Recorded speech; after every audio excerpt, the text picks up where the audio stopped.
When I collapsed, she laughed. Not a nervous laugh, but the kind that says I finally won. My name is Kathleen Dorsey, and the night my sister raised her glass to family, she slipped something into mine that nearly stopped my heart. As I lay on that marble floor, gasping, I remember her voice cutting through the panic like a knife. "Come on, Kathleen, don't make a scene. It was just a joke." It wasn't. It was the moment I realized my sister would rather see me die than see me noticed. And that's where this story really begins. With a toast, a lie, and the last breath I almost didn't take. The ballroom shimmered under soft amber light, glass chandeliers scattering gold across faces that looked more polished than real. The air smelled of salt from the cape and the expensive perfume of people who never sweated for what they had. I stood at the edge of it all, smiling when expected, clapping when required, the dutiful sister among Valerie's carefully curated guests. Her birthday banner stretched across the room, elegant and loud, much like her. Laughter echoed around the white linen tables as servers floated by with trays of champagne. Valerie thrived in that glow, every camera flash feeding her confidence. Our parents watched her as if she were the sun itself, basking in the reflected light while pretending not to see the shadow standing beside it. When she called for a toast, her voice was smooth, practiced, the same tone she used on television when selling forgiveness and family values. I raised my glass out of habit, feeling her eyes on me, sharp, appraising, almost daring. The rim of the cocktail glass caught the light just before I drank. It tasted faintly bitter, a metallic edge beneath the sweetness. A sudden wave hit, my heartbeat stumbling, breath tightening, the floor slipping sideways. Conversations blurred into a low hum, laughter warping in my ears. I tried to speak, to reach for the table, but my hand wouldn't listen. Faces turned toward me, some curious, others amused. The last thing I saw before everything went white was Valerie's smile. Perfect, frozen, and the faint glint of satisfaction behind it. When I opened my eyes, everything was white. White walls, white lights, white sheets. The air was too clean, too quiet, except for the steady rhythm of the heart monitor reminding me that I was still alive.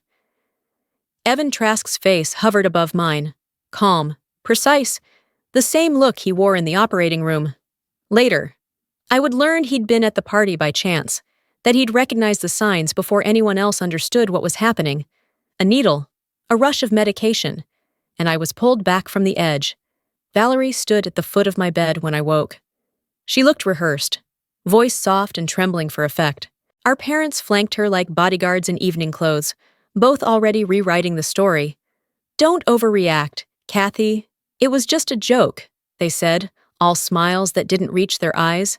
The same tone they used when dismissing anything that might tarnish their perfect family portrait. I watched Valerie speak, how her lips tightened when she lied, how her gaze flickered to the nurse who might be listening. Every detail etched itself into my mind like a case file. When they left, I turned my head and saw the glass. My glass, half empty, the faintest ring of lipstick along the rim. I asked the nurse to leave it. When I was alone, I sealed it inside a specimen bag and labeled it in my own handwriting, just as I would an organ biopsy. Beside it, I kept the blood sample Evan had drawn, one for medicine, one for the law. They thought I was resting. In truth, I was remembering, each second before the collapse, the metallic tang in the drink, the look on Valerie's face. The story she'd sold them was a misunderstanding. I knew better. And while the press outside waited for a statement, I was already planning one of my own. Days later, headlines hit like shrapnel. Valerie had spoken first. The prodigy sister, overworked, delusional after years in a high-stress job. Cameras loved her trembling lip, her carefully placed tears. Reporters quoted her word for word. Behind the noise, I began to work. Evan ran the toxicology himself, propranolol levels 10 times higher than safe dosage. I cross-checked the results, then requested copies of the hotel's surveillance footage, frame by frame. I studied the bartender, his hesitation, the way Valerie leaned in close before handing him a folded bill. I analyzed the prints on the glass, confirmed the partial smudge matched hers, every step methodical, every movement measured, the way I approached surgery. Marcus Hale reached out first, Valerie's ex-husband, now an investigative journalist. He said he believed me, So did Evan, though neither of them dared say it publicly. Not yet. The truth was a patient on the table, and I had to keep it alive long enough to expose the wound. Then came the article. Doctor breaks down at sister's party. Photos of me leaving the hospital, washed out and tired, paired with words like unstable and obsessed. The public began to whisper, exactly as Valerie wanted. My phone buzzed with reporters, colleagues, old classmates pretending to care. I said nothing. Silence. After all, is a scalpel. It cuts deepest when used precisely. By the time the world finished laughing, I had everything I needed. Blood, fingerprints, video, motive. Valerie had her cameras. I had evidence. The difference was, mine didn't blink. A week after I left the hospital, Boston had already buried itself under a quiet layer of snow. The city looked clean, untouched, the way people like to imagine redemption should look. I walked through the hospital's glass doors, not as a surgeon returning to work, but as someone preparing for a different kind of operation, one where the incision would be truth itself. In the lab, the technician hesitated when I requested my own toxicology panel to be rerun. I didn't explain. I stood behind her as the results printed. The thin paper curling slightly from the heat of the machine, 10 times the safe limit of propranolol, enough to slow a healthy heart to silence. I signed the copy, sealed it, and locked it away in my briefcase. Chain of custody, step 1. Evan Trask called me to his office later that afternoon. He looked tired but certain. He admitted that, the night of the party, something about Valerie's smile had unsettled him. When I collapsed, he'd ordered the staff to save the drink that had been in my hand. Now he handed me a sealed plastic bag. The glass was inside, fingerprints perfectly visible. I placed it next to the toxicology report, like matching organs waiting for transplant. I told him quietly that I'd spent years stitching fractured skulls, restoring what others thought was beyond repair. Now I was going to stitch the truth back together. He didn't argue. He simply nodded, as if he'd seen this kind of resolve before, the calm before a precise cut. That night, an email arrived from a name I didn't recognize at first. Jonas Reed, the bartender. He had quit the resort 2 days after the party. Attached to his message was a short video. Valerie leaning over the bar, slipping him an envelope, her voice low, almost playful. Just a drop, to make her relax. My stomach clenched as if the poison were back. The next morning, before I could act, I was summoned to a meeting with the hospital's ethics committee. Valerie had filed a formal complaint claiming I was psychologically unstable and harassing family members with paranoid accusations. I sat through the entire review, silent, letting their words cut across the sterile conference room. I watched them talk about me like I wasn't there. When it was over, I thanked them for their time, slipped a recorder back into my coat pocket, and walked out into the snow. 2 weeks later, the storm arrived, literal and otherwise. Valerie appeared on national television, radiant beneath studio lights, preaching about family and forgiveness. She called it an effort to heal the rift with her troubled sister, who'd been under immense stress. I sat on my couch, the room dark except for the flicker of her face on screen, and began building my case file, toxicology report, the video from Jonas, the ethics committee transcript, the recording of Valerie lying through her teeth, each piece a surgical instrument laid out on the tray. Then the phone rang. Jonas again. He said he was ready to testify. His voice shook, but there was conviction in it. 24 hours later, he was dead. A car accident on the I-95, blamed on ice and bad weather. But I knew the odds. Some deaths are planned to look like nature's work. The headline called it tragedy. I called it confirmation. The storm outside was nothing compared to the one inside the veins of a desperate liar. Soon after, Marcus Hale reached me, Valerie's ex-husband, the reporter. He told me Jonas had sent him a duplicate copy of the video. He was going to release it. I could hear the warning in his voice, even through the static. Be ready, because Valerie wouldn't stay quiet. Within days, articles exploded online, accusing me of destroying our family's reputation. Comment sections turned into courtrooms. Half the country called me ungrateful.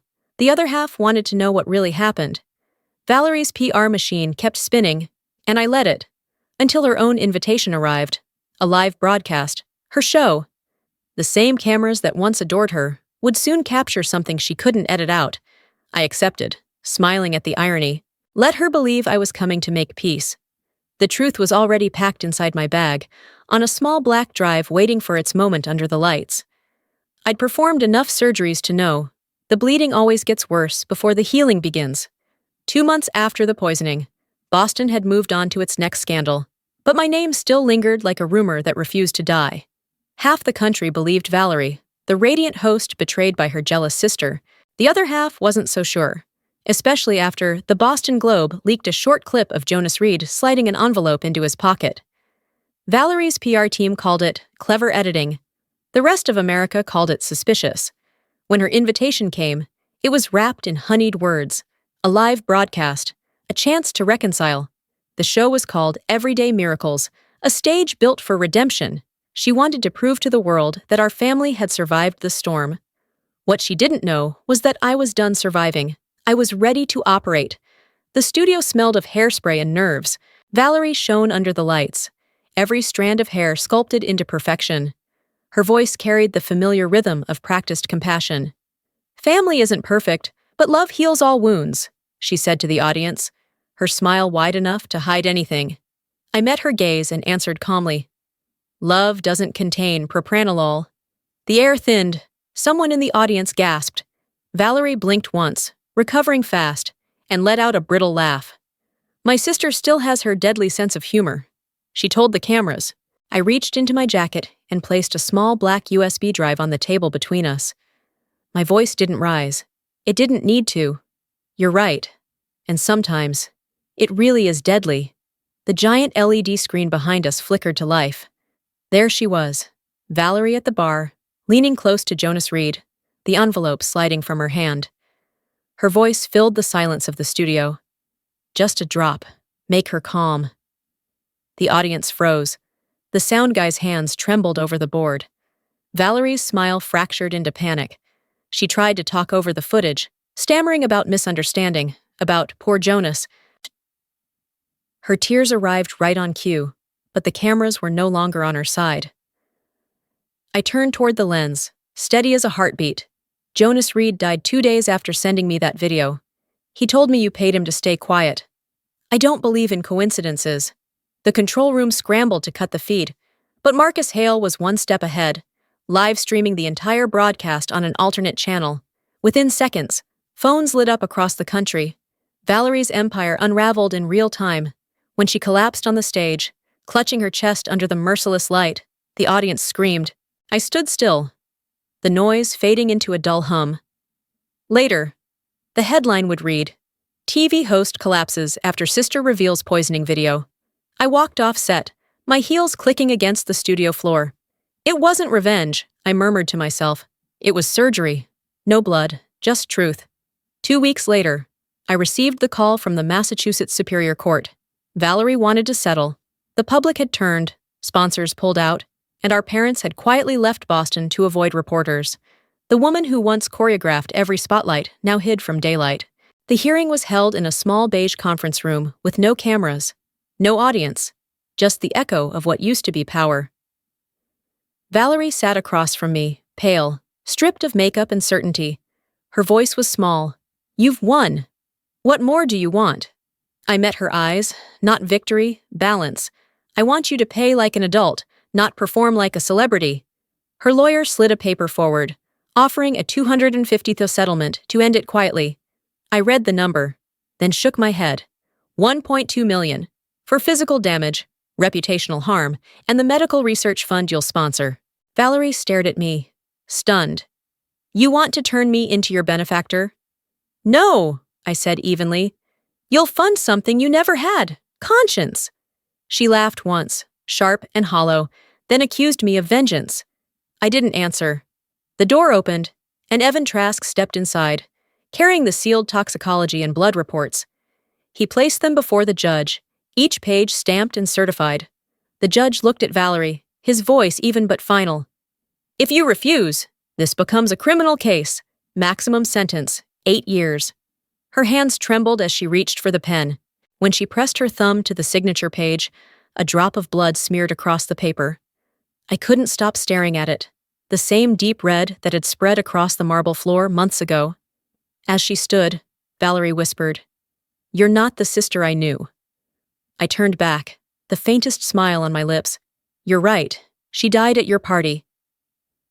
The door closed behind me, with the quiet click of finality. The surgery was over. The patient, our family, would never be the same again. Early spring in Boston carried that strange kind of cold that didn't sting. It lingered. News anchors still repeated my name every morning, trading sympathy for sensation.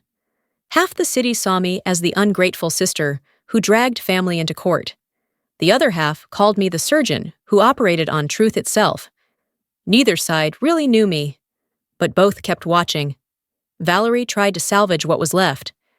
She stood before a wall of microphones, mascara streaking, promising growth, forgiveness, self-reflection. The cameras caught every tremor, every manufactured tear. By nightfall, fact-checkers had dissected her apology the way I'd dissected the lies beneath her smile. The pity she begged for never came. A letter arrived from the court the next week, $1.2 million due within 90 days, or the case would escalate to criminal charges. Valerie sold her Manhattan penthouse to pay part of it, $600,000 wired under her attorney's name. The press found out within hours. Sponsors fled. Networks severed ties. One headline read, "Moral collapse on prime time." I watched her downfall the way I watched an incision close, methodically, without satisfaction. I'd once operated near a man's amygdala, warning his family that one wrong cut could erase his capacity to love. Valerie didn't need a scalpel for that. Ambition had done the surgery for her. By the end of the month, our parents sold their home in Newton to cover what she couldn't.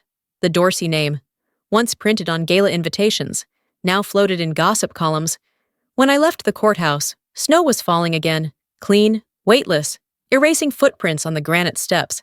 It felt like the end of an operation gone right, sterile, silent, and finally over. 3 months passed, and Boston had found a new story to chase. This time, one that didn't begin with betrayal, but with recovery. The Dorsey Neuro Initiative opened its doors on a quiet morning in June. White walls, polished steel, and sunlight flooding through high-glass windows. My name was etched on the front plaque beside the words "Advancing Neural Restoration." The irony wasn't lost on me. Our family name, once tainted by poison, now stood for healing. Reporters filled the small auditorium, but the questions were softer now, curious rather than hungry. The Boston Herald ran a headline the next day. From poison to purpose. Dr. Dorsey turns pain into progress. For once, the story wasn't about what had been destroyed. It was about what survived. Evan Trask stood beside me, his presence steady as ever. He'd agreed to serve as honorary co-founder, providing both financial backing and the latest neuroregeneration technology. During the press conference, I spoke about the work, about rebuilding damaged neural pathways, about giving patients a second chance at motion, memory, and meaning. I didn't mention Valerie's name, but every camera lens understood the omission. I told them I used to believe family was the safest place a person could stand. Now I know that intellect and compassion, together, are what keep people alive. The words felt clinical, but they carried truth sharper than any scalpel. Later that week, gossip sites published photos of Valerie in New Hampshire, pale and thinner, selling handmade bracelets online. The headline called her the fallen face of forgiveness. I folded the paper quietly and set it aside. Some lives don't end with death. They erode until there's nothing left to lose. I'd seen that kind of death before. Slow, silent, irreversible. Marcus Hale's feature ran a month later. It wasn't sensational. It was surgical. He ended with one line that seemed to close the wound entirely. She didn't seek revenge. She restored balance. The article spread across national media, and suddenly my story was being studied in ethics courses, cited in lectures about justice and restraint. They called it precision. I called it closure. A year later, I returned to Cape Cod. The resort had changed owners, stripped of its glamour. Quieter now, almost kind. Early autumn sunlight glazed the sand in gold, the tide whispering against the shore as if nothing cruel had ever happened here. I walked to the edge of the water with the glass in my hand, the same one that had almost killed me, now scrubbed spotless, filled with clean white sand. The weight of it was different. It no longer carried poison, only the stillness of something reclaimed. I spoke softly to the wind. Once, this glass held death. Today, it holds what feeds the sea. Kneeling, I dug a shallow hollow and placed it inside, covering it with handfuls of cool sand until it vanished. When I stood, a sudden gust rose from the ocean, sharp and alive. The sand lifted into the air, catching sunlight until it shimmered like dusted gold. I closed my eyes and let it brush against my skin. I didn't wipe it away. I don't need to be clean anymore. I already am. The horizon burned with late afternoon light, endless and forgiving. I stood there until the wind carried the last trace of salt into silence. I used to perform surgeries to save others.